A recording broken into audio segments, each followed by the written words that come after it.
그렇습니다. 한스 웨버는 이런 말을 했습니다.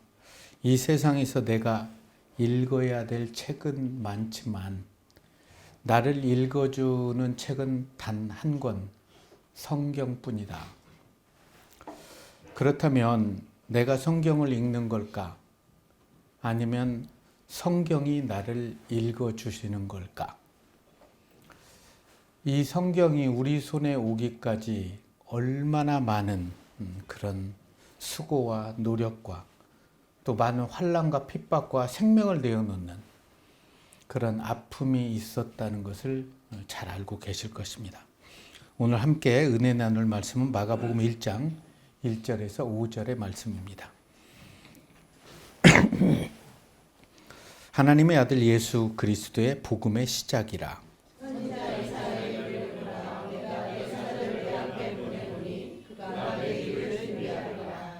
광야에 외치는 자의 소리가 있어 이르되 너희는 주의 길을 준비하라. 그의 오실 길을 곧게 하라. 기록된 것과 같이.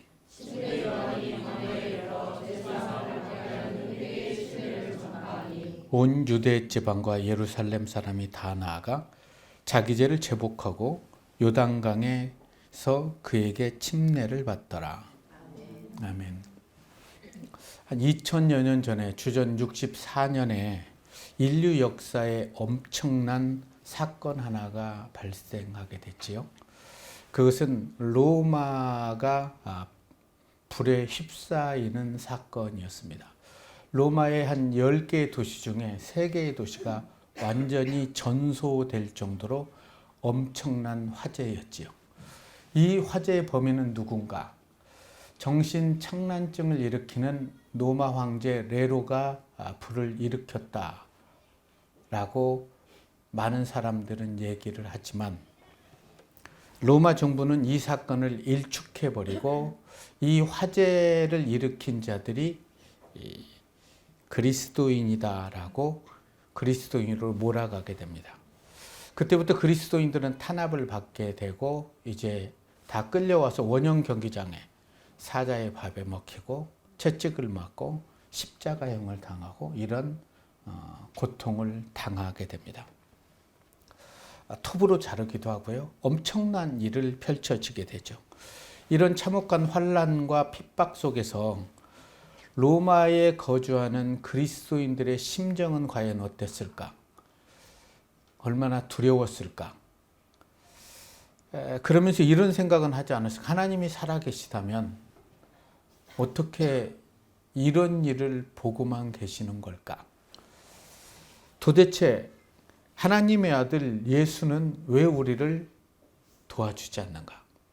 여러 가지 질문을 피해 올렸겠죠. 여러분들도 신앙생활 하시면서 나는 열심히 신앙생활 하는데 내 기도와 내 바람과는 달리 고난이 찾아오고 아픔이 올 때 하나님 어디 계십니까? 라고 또 울부짖기도 하지요. 이러한 절망과 절규 속에서 많은 그리스도인들은 죽임을 당하게 됩니다. 채찍을 맞고요. 그래서 로마의 그 환난과 핍박을 견디다 못해서 살아남은 그리스도인들은 지하 동굴로 숨게 됩니다. 지하 동굴을 카타콤베라고 얘기를 하죠. 그렇게 카타콤베에서 하나님의 말씀을 읽고 그의 은혜를 받으면서도 예수 그리스도를 부인하지 않았던 사람들, 그게 초대교회의 성도들이었습니다. 이렇게 참혹한 핍박의 회오리가 지나가고 있을 그때 작은 책자 하나가 사람들 사이에 건네지게 됩니다. 이 책이 바로 절망에 빠져 있는 성도들에게 한 줄기 빛을 던져주었던 마가복음입니다. 사복음서 중에 가장 먼저 기록이 된 거죠. 환난과 핍박 속에 씨름하고 있던 그리스도인들에게 이 마가복음은 희망이었고 소망을 불러일으켰습니다. 여러분 성경을 이렇게 한 권 66권 중에 한 권을 딱 읽으면 절망 중에 있던 소망이 보이지 않는, 희망이 보이지 않는 내 삶에 희망과 소망이 피어오른 적이 있으십니까?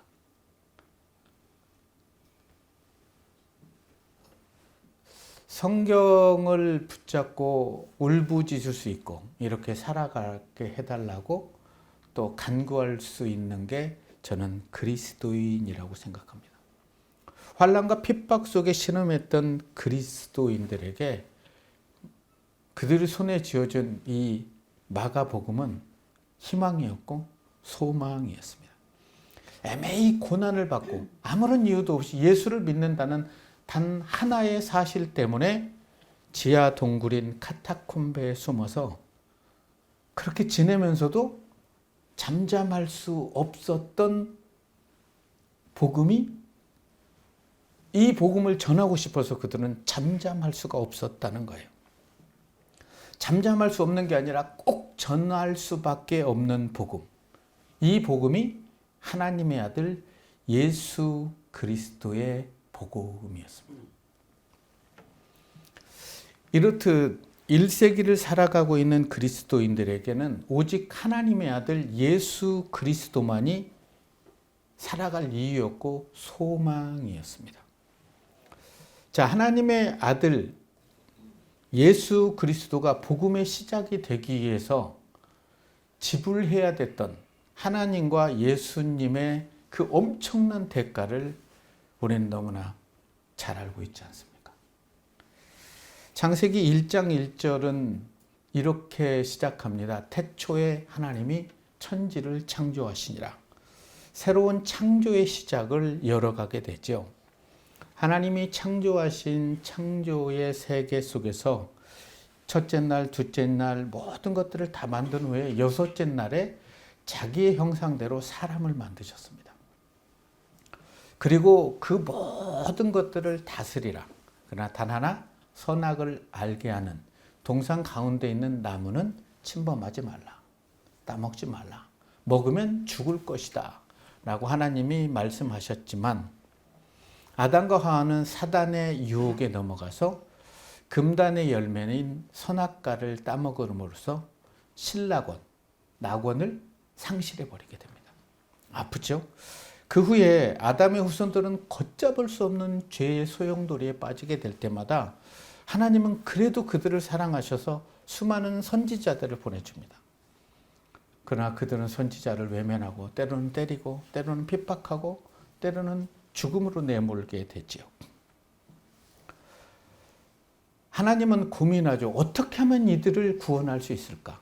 그래서 하나님이신 자신이 인간의 몸을 입고 이 땅에 내려오시기로 마음을 먹게 되죠.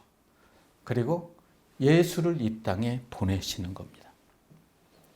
죄에 빠져 살아가고 있는 인생, 혼돈 가운데 있는 인생이 과연 어떻게 새로워질 수 있을까? 이렇게 질문하는 인류에게 하나님의 아들 예수 그리스도를 믿으면 새로워질 수 있다라고 성경은 선언합니다. 그럼에도 불구하고 사람들은 왜 예수 그리스도를 자기 삶의 주인으로 받아들이지 못하는 걸까요? 예배는 하나님 앞에 나를 죽이는 것입니다. 예배를 통해서 내가 죽을 때 나는 죽고 예수가 사는 것이죠. 그래서 한 예배마다 나를 죽임으로써 내 삶에 예수가 살아나게 됩니다. 믿지 않는 사람들은 죄가 좋아서 죄를 즐기기 위해서 죄와 친해진다고 할 수 있겠지만 오늘을 살아가고 있는 수많은 그리스도인들이 길이요 진리요 생명이신 예수 그리스도의 복음을 외침에도 불구하고 왜 그들은 예수를 받아들이지 않는 걸까? 받아들였던 사람들도 왜 그 말씀대로 살아내지 않는 걸까? 많은 이유가 있겠지요. 그러나 어쩌면 그들은 죄에 대한 고민을 하지 않기 때문은 아닐까?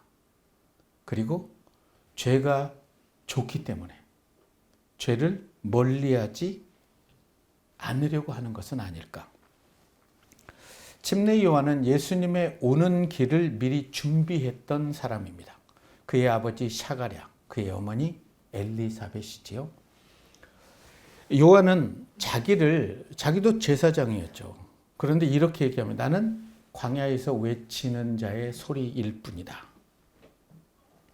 나는 예수의 소식을 전하는 작은 소리에 불과하다는 거예요. 그런데요, 아무리 작은 소리를 할지라도 생명의 소리에는 울림이 있다는 걸 알고 계십니까? 아무리 작은 소리에도 그래도 하나님이 당신을 사랑하십니다. 그래서 하나님의 아들 예수 그리스도를 이 땅에 보내주셨습니다. 그분이 우리의 소망이고 희망입니다. 요한의 예침은 하나님의 아들 예수 그리스도의 복음의 시작이라는 외침이었고 그 외침이 커다란 울림으로 그들에게 다가왔던 거죠. 4절의 말씀을 보면 침례 요한이 광야에 이르러 죄사함을 받게 하는 회개의 침례를 전파하니, 요한은 오늘 하나님 앞에서 아무런 성장도 돌이킴도 갈급함도 열정도 식어버린 채 느슨하게 살아가고 있는 사람들에게 회개하십시오. 회개하십시오. 여러분이 죽어야 예수가 삽니다. 라고 외칩니다. 회개란 자신이 잘못된 길 위에 서 있음을 인정하고 그 길에서 돌이켜 바른 방향, 하나님을 향해서 발걸음을 내어놓는 것이 회개이지요. 죄된 삶에서 돌아와서 복음의 시작인 하나님의 아들 예수 그리스도로 나아갈 때 우리가 생각한 상상 그 이상의 은혜가 우리의 삶에 부어진다는 것을 믿으시기 바랍니다. 요한은 이스라엘 백성들을 향해서 외칩니다. 죄로 인해 살 소망을 잃어버리고 살아가는 이스라엘 백성들에게 예수를 바라보십시오. 그가 여러분의 생명을 구원할 하나님의 아들 예수 그리스도이십니다. 라고 이렇게 외칩니다. 요한의 외침을 듣고 많은 사람들은 예수를 바라보게 됩니다. 하나님을 알지 못해서 죽어가고 있는 영혼에게 하나님의 아들 예수 그리스도의 복음을 외쳐야 될 자가 누구일까?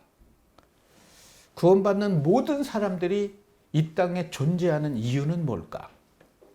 그것은 예수 그리스도의 복음을 전하기 위함은 아닐까?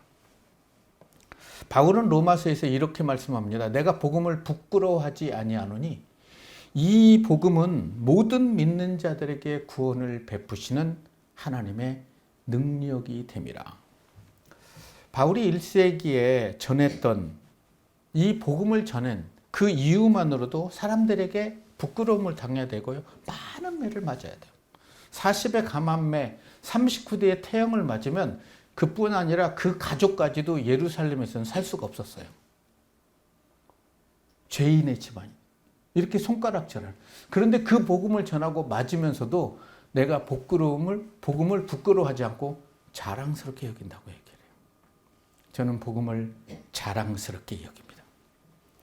복음만이 당신의 영혼을 구원할 수 있고 당신의 삶을 변화시킬 수 있기 때문입니다. 라고 외치게 됩니다.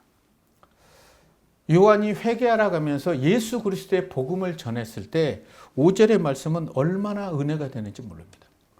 온 유대 지방과 예루살렘 사람이 다 요한에게 왔다는 거예요. 너무나 멋지지 않습니까? 어떻게 왔냐면 그 말씀을 딱 들었는데요. 자기 죄를 자복해요. 그리고 요단강에서 침례를 받게 됩니다. 침례는 물에 잠기는 건데 내가 죽는 거예요. 예수님이 십자가에 죽으실 때 그 죽으심이 나도 이제 예수와 함께 죽었다는 거죠. 그리고 물 위에 올라올 때는 나는 죽고 예수가 사는 것. 이 고백인 거죠. 그러면서 그들은 자기의 죄를 회복합니다. 그래서 5절의 말씀을 보면 온 유대 지방과 예루살렘 사람이 다 요한에게 나왔다. 30만 명에 달하는 사람들이 요한에게 침례를 받았던 걸로 역사가는 기록합니다. 제주도의 50%의 인구들이 다 나와서 침례를 받게 되는 거죠. 요한이 생명의 복음을 전했을 때 그들은 자기의 죄를 자복하게 됩니다. 하나님의 말씀이 내 삶에 부어지고 내 심장에 꽂히게 되면 자복하게 되고, 하나님, 제가 이런 삶을 살았는데 이제는 주님만 바라보며 살아가길 원합니다. 그렇게 살아가게 해주십시오라고 울부짖었다는 거예요. 그런데 요한이 그들에게 전한 메시지는 하나님의 아들 예수에 대한 메시지였어요. 하나님이 세상을 이처럼 사랑하셔서 독생자를 주셨습니다. 이 예수를 믿는 자는 멸망치 않고 영생을 얻을 수 있습니다. 하나님이 그 아들을, 예수를 이 땅에 보내신 이유는 여러분들을 심판하기 위함이 아닙니다. 예수로 말미암아 여러분들이 구원받기를 원하신 것입니다.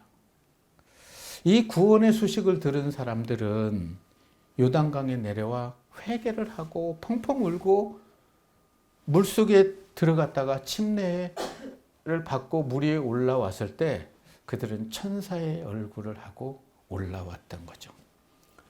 죄된 길에서 돌이켜서 예수님이 원하시는 삶을 살아가는 것보다 더 위대한 기적은 있을까요? 우리 인생의 가장 감격스러운 것이 죄된 길에서 돌아서는 건 아닐까요? 하나님은 우리 죄를 심판하시기 위해서 이 땅에 오신 것이 아니라 우리 죄를 용서하시기 위해서, 그리고 하나님의 자녀 삼으시기 위해서 이 땅에 오셨죠. 우리가 받아야 될 모든 죄를 십자가에서 예수로 하여금 못을 박아버린 거죠. 그 피로 우리가 나음을 입게 된 거죠. 5절의 말씀을 아무리 봐도 은혜가 되는 거예요. 온 유대 지방과 예루살렘 사람이 다 나와서 자기 죄를 자복하고 요단강에서 그에게 침례를 받더라. 2000년이 지난, 그로부터 2000년이 지난 오늘까지 이런 역사가 이 땅에 쉽게 일어나지 않는다는 거죠. 말씀 하나면 충분하지 않습니까? 요한의 외침은 그들의 심령에 커다란 울림을 줄 수 있었던 이유? 그들은 순도 100%의 예수 그리스도의 복음을 너무나 갈망했다는 거예요. 예루살렘 성전에서도 듣지 못했던 그 순수 100%의 복음을 요한에게 듣게 되는 거예요. 그때 그들은 심령이 쪼개지는 거죠. 커다란 울림이 있는 거예요.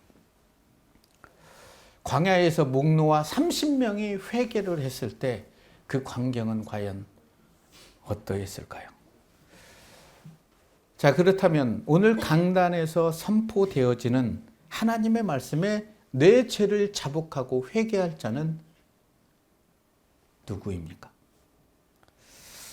언제까지나 세상 일에 마음을 빼앗겨서 어떤 가치로도 대신할 수 없는 하나님께 드리는 예배를 혹시 소홀히 드리고 있지는 않습니까? 좀 전에 말씀드렸다시피 침례는 내 뜻 이루는 삶을 포기하고 하나님 뜻 이루는 삶을 살겠다는 신앙 고백입니다. 초대교회 성도들은 침례를 받은 후에 자신은 다 죽었어요. 그리고 예수로 살아요.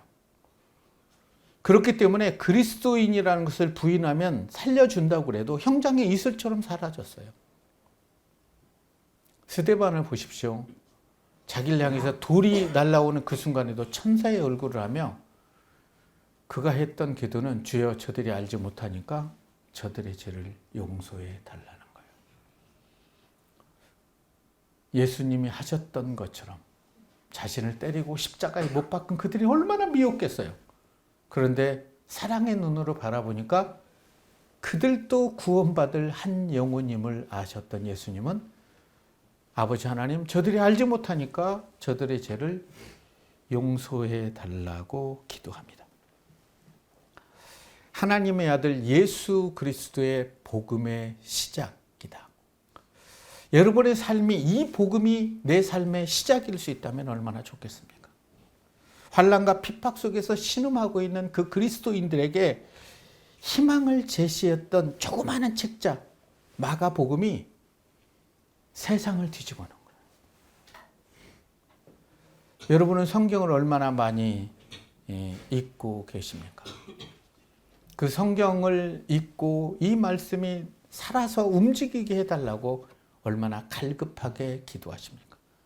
그리고 성경을 알려고 얼마나 공부를 하십니까? 애매히 고난받고 아무런 이유도 없이 그리스도인이라는 이유 하나 때문에 많은 매를 맞고 가족들이 죽어나가는, 그리고 도무지 로마에서는 살 수 없어서 지하 동굴에서 숨어 지내면서도 잠잠할 수 없었던 소식. 내가 만난 예수 그리스도의 복음을 누군가에게 전해야 되겠다는 그들의 열정이 오늘 우리가 예수를 믿을 수 있게 했습니다. 하나님의 아들 예수 그리스도가 여러분들에게는 누구입니까? 하나님의 아들 예수 그리스도가 여러분들에게는 누구이기를 원하십니까? 마리아는 천사가 전해주는 소식을 듣고 곰곰이 생각한 후에 아들을 낳으리니 그 이름을 예수라라, 처녀에게. 그 말을 듣고 곰곰이 생각한 후에 주의 계집종이니 말씀대로 되게 이루어지기를 원합니다. 이 말씀이 이루어짐으로 내가 돌에 말아 죽을 상황에 놓여 있을지라도 주님의 말씀이 나에게는 희망이고 소망입니다. 라고 그렇게 고백을 했습니다. 그 믿음의 고백을 통해서 이 땅에 예수 그리스도는 올 수 있었지요. 사도 바울은 로마서 1장 6절에서 이렇게 합니다. 너희도 그들 중에서 예수 그리스도의 것으로 부르심을 입었느니라. 육지 것만이 아니라 제주 것들도 모두가 그리스도의 것으로 부르심을 입었다는 거예요. 마가복음을 손에 쥐고 기뻐하며 그 부르심에 합당한 삶을 살려고 노력했던 1세기 그리스도인들. 여러분, 우리나라에도 초대교회 성도들은 천주학을 믿는다는 걸로 인해서 많이 핍박을 받고 형장의 이슬로 사라져서 그들은 성경을 소유할 수 없어서 한 사람이 한 권씩 외워버렸어요. 4명이 모이면 마태, 마가, 누가, 요한복음을 다 줄줄줄 하는 거예요. 아브라함과 다윗에 대해서 예수 그리스도의 세계를, 아브라함은 이삭을 낳고 이삭은 야곱을 낳고 야곱은 유다와 그의 형제를 낳고 쭉 얘기를 합니다. 나는 요한복음 하기엔 태초에 말씀이 계시니라, 이 말씀은 하나님과 함께 계신 말씀이 곧 하나님이시니라. 마지막 절, 이 모든 것을 하나님이 나를 향해서 기록한 모든 것을 기록하기에는 이 세상도 부족함이 없습니다 하고 자기들끼리 부족하고 울었다는 거예요. 얼마나 성경을 사랑했으면. 이 세상에서 여러분들이 읽어야 될 책은 참 많아요. 그러나 나를 읽어줄 책은 성경밖에 없습니다. 세상에 있는 책은 2번, 3번 읽으면 실증이 나죠. 그러나 성경은 100번, 200번 읽을수록 더 은혜가 되더라는 거예요. 오늘 하나님께 감사함으로 예배를 드리는 여러분들에게 하나님의 아들 예수 그리스도가 참 소망이 되기를 저는 주님의 이름으로 축원합니다.